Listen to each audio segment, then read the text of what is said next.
All right. This week's nonfiction book, I picked Panda Patrol Caring for a Cub. And it's by Juliana, Isabella, and Craig Hatkoff. Panda's my favorite.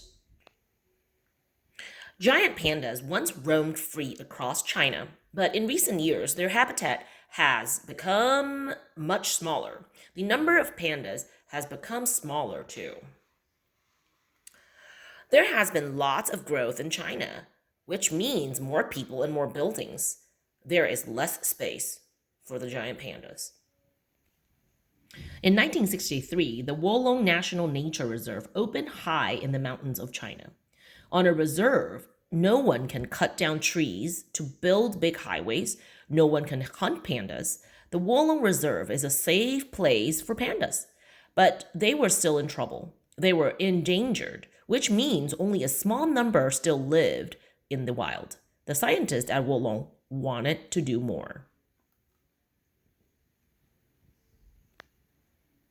Other people wanted to do more too. World Wildlife Fund, a group that protects wildlife, worked to create other reserves and make sure there were forests where wild pandas could thrive.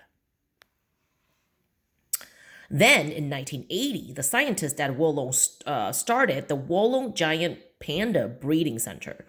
The breeding center is smaller, it's similar to a zoo. It has indoor and outdoor spaces for pandas. It also has a nursery for baby pandas. It isn't easy to take care of the babies. Sometimes a mother panda is not able to care for her cub. When the cubs are born, they don't look like pandas at all. They are pink and they are tiny, not much bigger than a hot dog.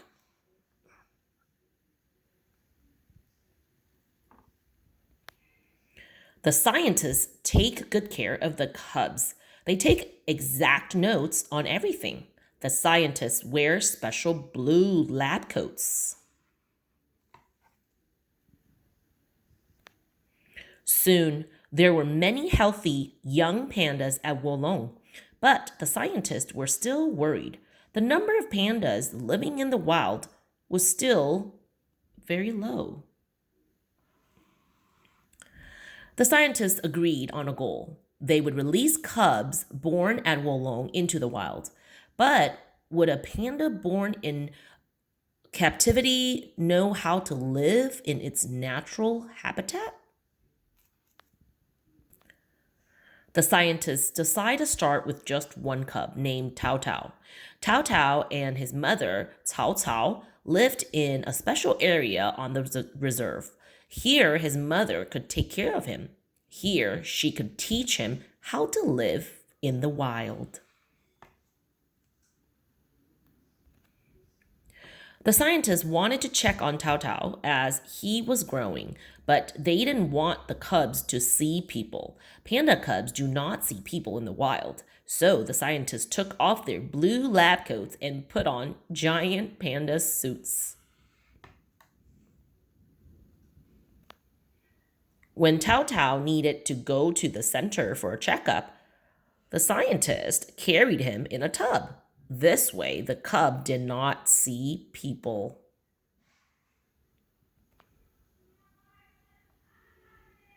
Tao Tao didn't know he was special. He didn't know the scientists had big plans for him. He was like any other giant panda cub. He liked playing with his mother. He liked to tumble and roll. He liked to investigate his world.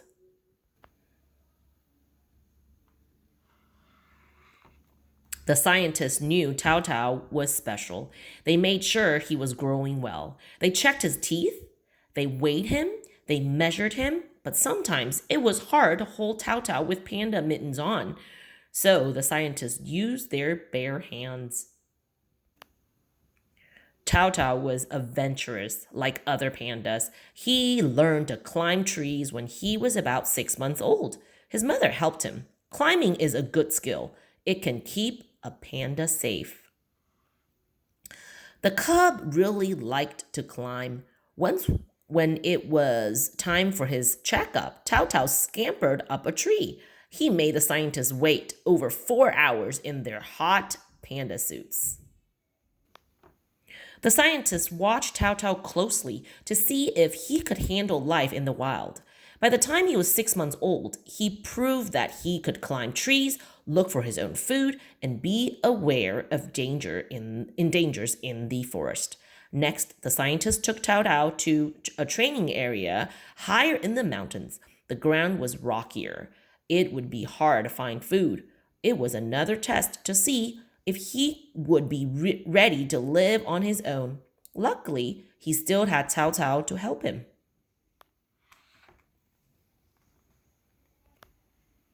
After he turns 2, the scientists at Wolong will decide if Tao Tao is ready to be released into the wild.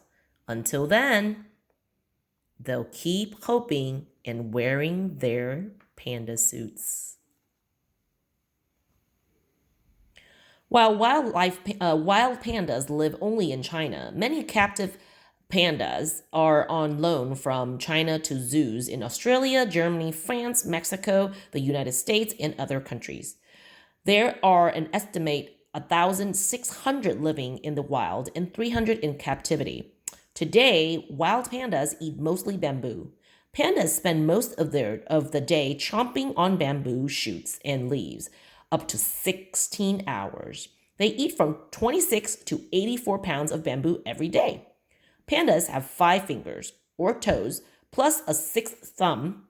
This thumb grows out of the panda's wrist.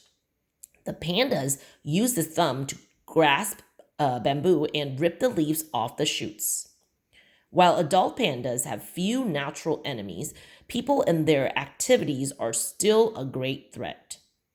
The scientists at Wolong hope that what they learn will help them better understand pandas in the wild and improve the panda's chance of survival.